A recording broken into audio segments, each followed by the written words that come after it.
नमस्कार, इस खास पेशकश में आपका स्वागत है। मैं हूं आपके साथ रविंद्र सिंह। आज हम बात करेंगे मंजिल से पहले मौत के तांडव पर। मंजिल से पहले मौत के तांडव की जो बात की जा रही है उसकी सब तस्वीरें आप देख चुके हैं, क्योंकि ये कल रात से ही चल रही है। दरअसल ओडिशा के बालासोर में शुक्रवार शाम करीब 7 बजे ट्रेन हादसा इतना भयानक था कि कोरोमंडल एक्सप्रेस ट्रेन के कई कोच तबाह हो गए। एक इंजन तो मालगाड़ी के रैक पर चढ़ गया।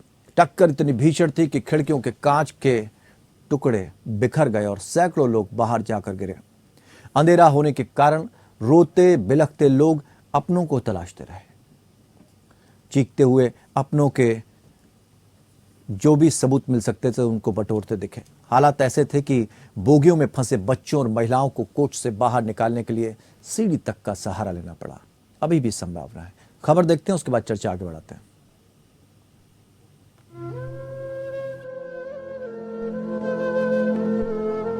तीन 400 को निकाले सब।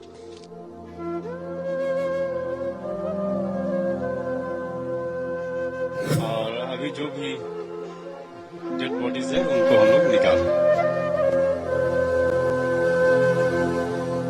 अनेक यात्रियों की मृत्यु हुई है। ये संख्या 350 से ऊपर पहुंच सकती है।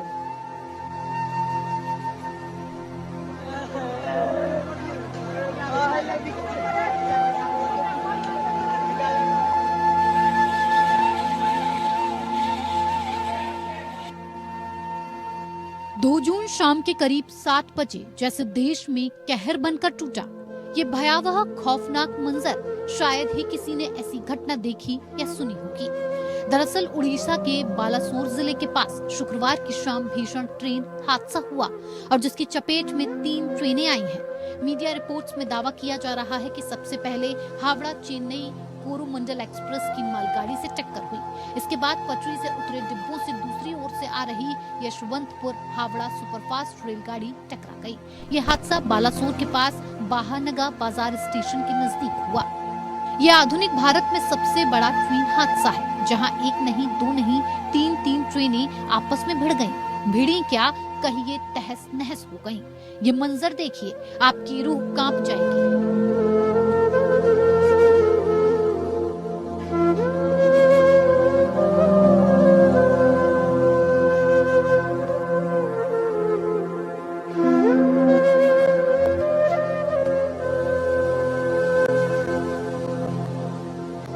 टक्कर इतनी भीषण थी कि एक ट्रेन की बोगियां दूसरे पर चढ़ गईं, मानो जैसे डबल डेकर बस हो।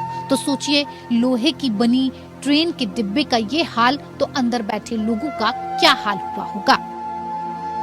घायलों को बहुत मुश्किल के साथ बाहर निकाला गया। रात भर युद्ध स्तर पर राहत और बचाव कार्य जारी रहा। क्या आम क्या खास, सभी मदद में जुटे दिखाई दिए। मेरे को थोड़ा आग लग गया था, इसलिए सोया था। उसी टाइम जब गाड़ी पलटी हुआ तब हमारा नींद तोड़ गया। ठीक है, उस टाइम देखा हमारा जो बोगी में जितना आदमी था, रिजर्वेशन बोले तो जनरल का जैसा है, तो 10-15 आदमी मेरा बदन के ऊपर पूरा आके गिर गया। जब पूरा आदमी तोल पर लगा दिया, उस टाइम मेरे को, मैं सबका नीचे था। ठीक है, मेरा हाथ में लगा, इधर बहुत दर्द हो रही है, इधर घर में लगा है। उसके बाद ऐसा देख रही है। कितना लोग का डेथ हुआ है? कितना लोग का डेथ हुआ बोले तो मैं जब ट्रेन का बोगी से बाहर आया तब देखा किसी का पैर नहीं है, किसी का हाथ नहीं है, ऐसा ही, किसी का थोपड़ा बिगड़ गया है, ऐसा है, मालूम है। इसके अलावा जब मैं उधर से आया, उधर से फिर इधर वापस आके इधर ही बैठा था। सबसे अहम बात यह है कि यह हादसा जहां हुआ वहां मदद पहुंचने में भी काफी समय लग गया। हादसे के बाद में सभी तरफ अफरा तफरी का माहौल बन गया। लोग अपने को खोजते हुए दिखे, चारों तरफ लाशें बिछ गई। मंजर इतना भयावह था कि कुछ तस्वीरों को हम आपको दिखा भी नहीं सकते। घटना के तुरंत बाद तमाम राजनेताओं ने अपनी अपनी संवेदना ट्वीट के माध्यम से दी। प्रदेश में एक दिन का शोक का ऐलान किया गया है। रात भर चले बचाव कार्य के बाद दिन की रोशनी में आ रही तस्वीरें और भी भयावह हैं। कल की काली रात की स्याह और खतरनाक मंजर को समझा रही है। 3 ट्रेनों की टक्कर है। हादसे के बाद मौके पर पहुंचे रेल मंत्री ने क्या कुछ कहा। परिवारों के मेंबर चले गए, पहले उनके पास ठीक तरीके से पहुंचे। जो व्यक्ति आज घायल हुए हैं उन घायलों का इलाज हो, सबसे पहले वो फोकस रहना। राजनीति बहुत हो रही है, विपक्ष इस्तीफे की मांग कर रहे हैं, क्या कहना चाहेंगे? मैं यही कहूंगा कि अभी सबसे पहला फोकस रखें रेस्क्यू पे और रिलीफ पे। सर, कहर सदन कब तक ये रूट जो है फिर से ठीक हो जाएगा? तुरंत रेस्टोरेशन का काम तुरंत चालू होगा। जैसे ही कंप्लीट डिस्ट्रिक्ट एडमिनिस्ट्रेशन की तरफ से क्लियरेंस मिलता है, तुरंत रेस्टोरेशन का काम चालू होगा। ऑलरेडी जितनी भी रेस्टोरेशन के लिए मशीनें हैं वो डिप्लॉय करके सोरो में खड़ी है। अभी ऑलरेडी मैं रास्ते में देख के आया हूँ। क्या पहले डीरेलमेंट हुई, उसके बाद टक्कर हुआ? क्या पहले इंक्वायरी के बाद में ही सब कुछ पता चलेगा। किसी का नेग्लिजेंस मिला है सर? किसी का नेग्लिजेंस अभी नहीं कहा जा सकता, इंक्वायरी के बाद में ही पता चलेगा। डेथ टोल के बारे में जरा जानकारी दे दीजिए। डेथ टोल डिस्ट्रिक्ट एडमिनिस्ट्रेशन और रेलवे एडमिनिस्ट्रेशन की तरफ से कंटिन्यूसली आपको अपडेट किया जा रहा है, उसी नंबर को आप लेके चलें। सबोताज लग रहा है सर, सबोताज इसके पीछे? अभी कुछ भी कहना उचित नहीं है, इंक्वायरी होने दीजिए और सारा फोकस रेस्क्यू और जो घायल हुए हैं उनके इलाज पे फोकस करें।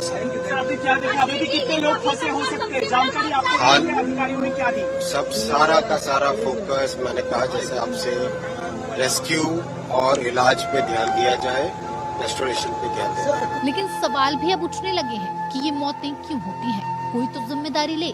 इसे एक्ट ऑफ गॉड तो नहीं कह सकते। जिन घरों के चिराग बुझ गए उनसे क्या ही कहें। Bureau report, APN news.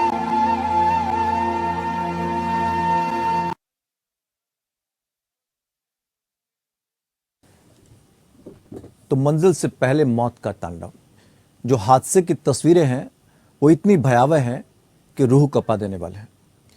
अलग अलग जगह पर नंबर जारी कर दिए गए हैं, हेल्पलाइन नंबर जारी कर दिए गए हैं, जिसको लेकर लोग अगर कोई जानकारी लेना चाहें तो उन नंबरों पर जानकारी ले सकते हैं। हम लगातार अपनी खबरों में उन नंबरों को जारी कर रहे हैं। आप नंबर देख सकते हैं, कटक का है, भुवनेश्वर का है, यहाँ के ये नंबर हैं जिन पर आप संपर्क कर सकते हैं। आपके जहन में कोई सवाल है तो इन नंबरों पर, खुर्दा रोड, ब्रह्मपुर, इन नंबरों पर आप संपर्क करके जानकारी ले सकते हैं। चूंकि ये जो घटनाक्रम हुआ है, ये कहा जा रहा है कि 3 दशकों बाद इतना भयानक कोई हादसा हुआ, लेकिन क्या जो पिछले हादसे हुए हमने उससे सीख ली है? इस हादसे को लेकर कहां कमी आई? किसी को दोषी ठहराना जल्दबाजी होगा। समझना ये होगा कि आखिर यह हादसा किस वजह से हुआ, ताकि भविष्य में इस तरह के हादसों को रोका जा सके। इन सारी बातों को समझने के लिए 2 खास मेहमान हमारे साथ जुड़े हुए हैं। प्रेमपाल शर्मा, पूर्व एग्जीक्यूटिव डायरेक्टर हैं रेलवे बोर्ड के, बहुत बहुत सर स्वागत करते हैं आपका।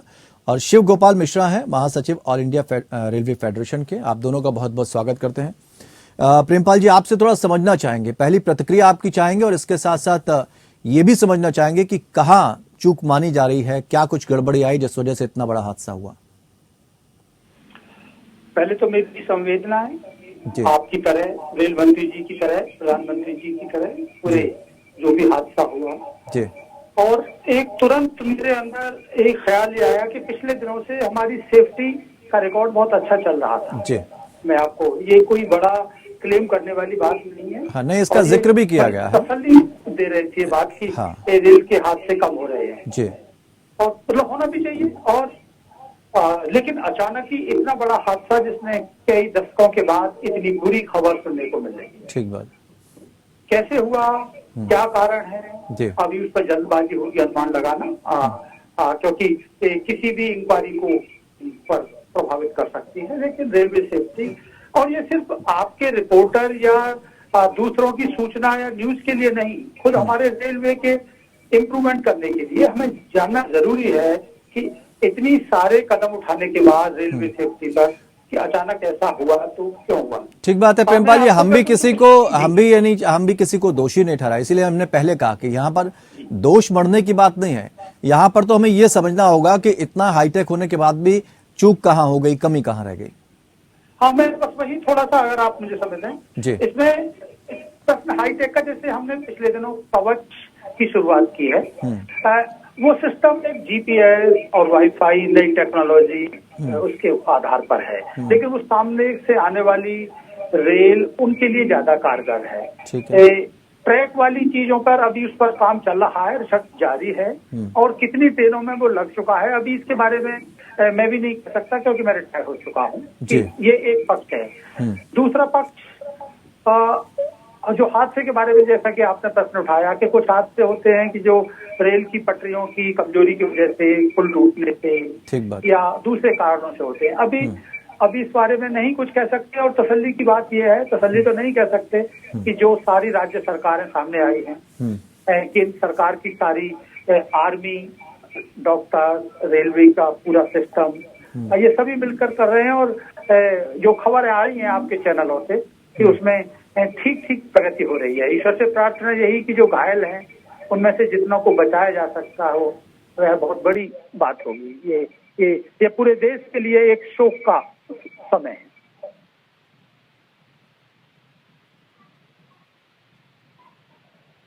है। आपकी पहली प्रतिक्रिया जानना चाहेंगे शिव कुमार जी, क्या कहना चाहेंगे, कहां चूक हो सकती है, कहां कमी हो गई है, जबकि हम इतना हाईटेक होने का दावा कर रहे हैं।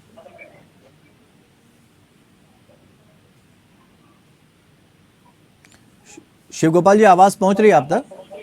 जी आ रही है आपकी आवाज। जी, आपकी पहली प्रतिक्रिया जानना चाहेंगे। पहली प्रतिक्रिया तो यही है कि बड़ी दुखद दुर्घटना है और लोगों की बहुत संवेदनाएं हैं। जो लोग नहीं रहे, हमारे कई रेलकर्मी भी इसमें नहीं रहे। व्यक्ति को इस ट्रेन में जा रहा था, ड्राइवर दूसरी गाड़ी लेने के लिए, वो भी इसमें हलाक हो गया है। तो सबके लिए जो भी यात्री हैं इनके लिए बहुत ही वो है। जहाँ तक हाईटेक का मामला है, देखिए टेक्नोलॉजी रेगुलर इम्प्रूव हो रही है और उसमें बहुत ज्यादा गुंजाइशें रहती है। अभी जैसा कि शर्मा जी बता रहे थे कि हम लोगों ने, रेलवे ने काफी प्रयास किया है और एक अपना एंटी कोलिजन डिवाइस को डेवलप कर लिया है और पीछे माननीय मंत्री जी ने भी ये बात कही और अभी चेयरमैन रेलवे बोर्ड के साथ एक मीटिंग की, उसमें उन्होंने कहा कि हम कवच को बेस्ड मैनर में लागू करने का काम करेंगे। तो मुझे लगता है कि हमें स्पीड बढ़ाने के अंधी दौड़ में शामिल होने के बजाय जो एक सुरक्षा का मामला है उस पर पहले ध्यान देने की आवश्यकता है। सवाल यही है शिव गोपाल जी कि हम ट्रेनों की अगर स्पीड बढ़ा भी देते हैं लेकिन हमारे ट्रैक तो वही पुराने हैं, क्या हम पूरी तरह से ट्रैक को बदल पाए हैं? ट्रेनें तो हमने हाईटेक कर ली लेकिन पुरानी बोगियां उस ट्रैक पे उतनी तेजी से कैसे दौड़ेंगे? नहीं, ट्रैक में बहुत जबरदस्त बदलाव हुआ है।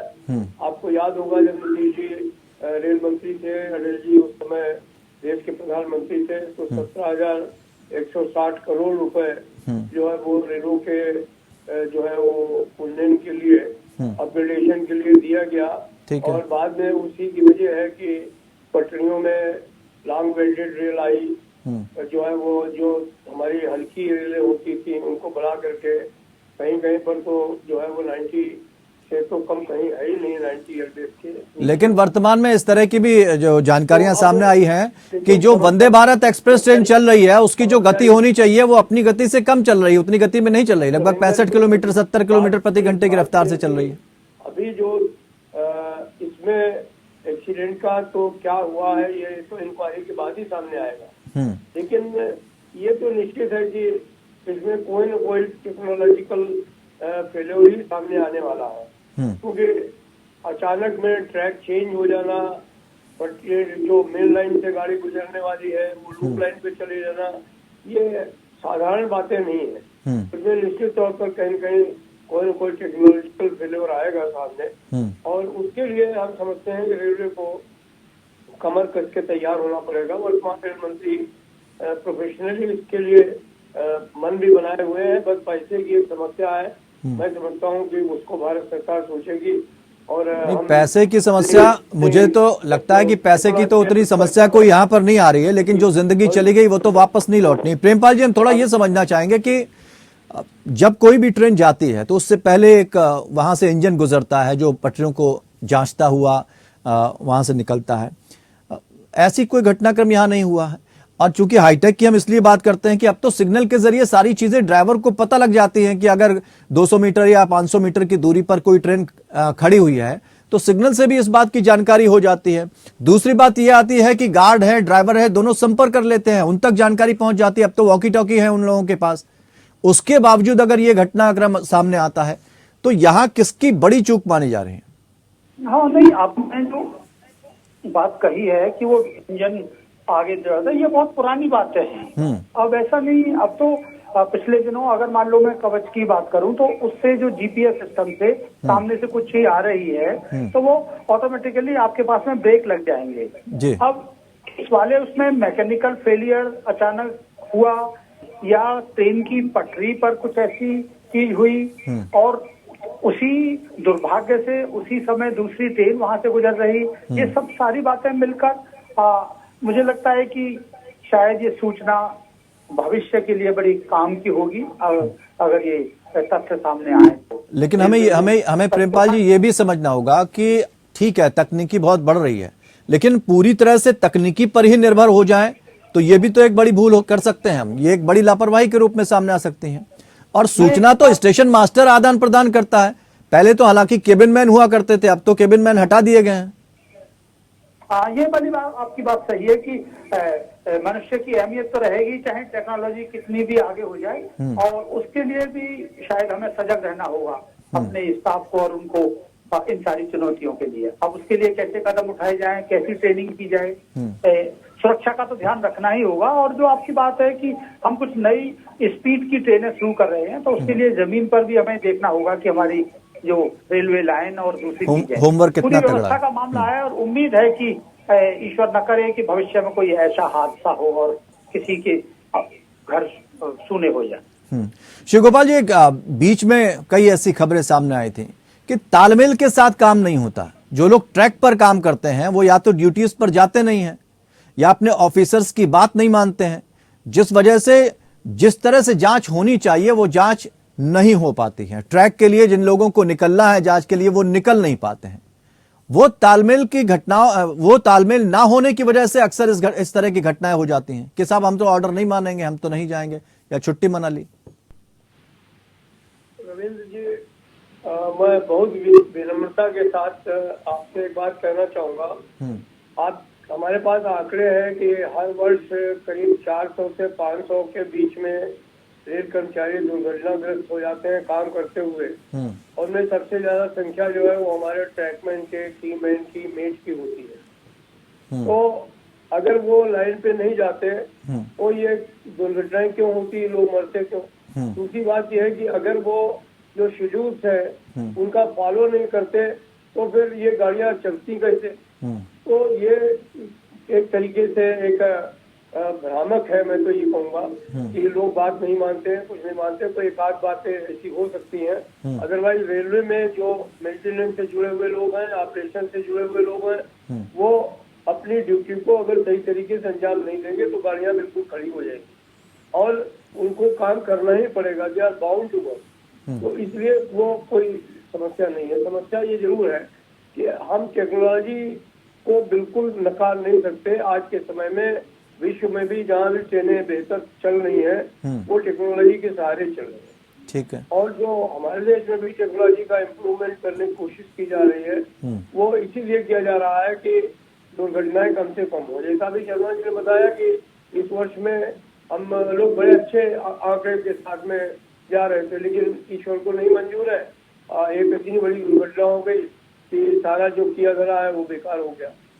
तो हमारा तो यही निवेदन है कि इस समय हम इसके क्षेत्र बिंदुओं में न जाएं, इस समय रेस्क्यू ऑपरेशन पे ही लगे और कोशिश करें कि भविष्य में ट्रेनों को इतना बेहतर बनाया जाए टेक्नोलॉजी का प्रयोग करते हुए कि इन दुर्घटनाओं को जहाँ पर है गाड़ी रुक जाए, गिर जाए, आमने सामने से टक्कर नहीं हो, पीछे से टक्कर नहीं हो, तो उसके लिए जो एंटी कोलिजन डिवाइस हमारे पास में सुविधाएं आने वाली है। नहीं, यहाँ दोषारोपण की बात नहीं है शिव गोपाल जी। दरअसल हम ये समझना चाह रहे थे कि अब तो जो ट्रेनों की बोगियां तैयार हो रही हैं वो इस तरह की बोगियां तैयार हो रही हैं ताकि वो एक्सीडेंटल केस में भी एक दूसरे के ऊपर ना चढ़े। यहाँ बात और चूक की इस वजह से आशंका जताई जा रही है क्योंकि जो ट्रैक हमारे तैयार हैं जो तैयार किए गए हैं या अभी वर्तमान में कुछ तैयार होने हैं, वो उस स्थिति में नहीं है कि ट्रेनों की ज़्यादा स्पीड को झेल सकें। तो सारे ट्रैक तो अभी तक नहीं बदले गए हैं। ऐसे में क्या ये वजह एक हो सकती है कि ज़्यादा स्पीड होने की वजह से इस तरह की घटना सामने आई हो?